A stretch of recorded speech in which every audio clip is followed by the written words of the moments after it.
Number 23, a 30, 60, 90 triangle. So we've got 90 degrees, 30 degrees, and 60 degrees. Has a hypotenuse of 15.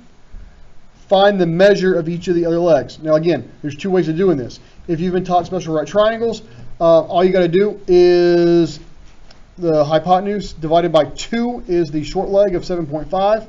Then the short leg times square root of 3 is the long leg. Now, if you haven't been taught that, there's another way around that. We can use trigonometry to get to these.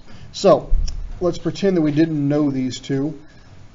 Pick one of the angles, it doesn't matter which. I'm going to pick 60 as my reference angle. So from 60, the 15 is the hypotenuse, and this leg on bottom, the short leg, is the adjacent side. Adjacent and hypotenuse makes cosine. So cosine of 60 is equal to adjacent, which is just A, over hypotenuse is 15.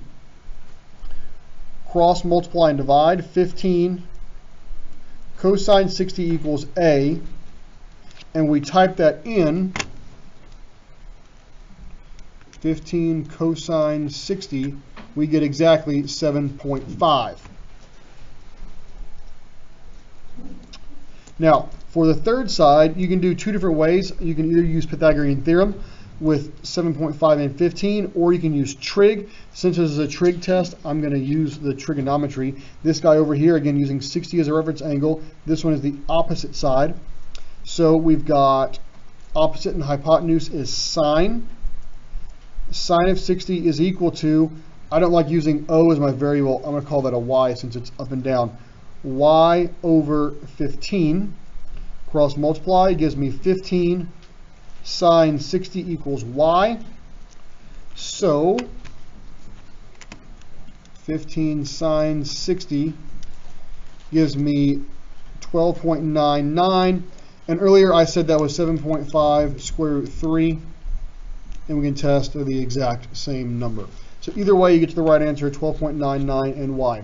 Now, for the purposes of my core classes, I would take the 2 decimals as the correct answers. If you happen to know how to do it, you can taught it in another class, another teacher, tutoring, whatever. If you wrote 7.5 square root 3, I'll take that one as well.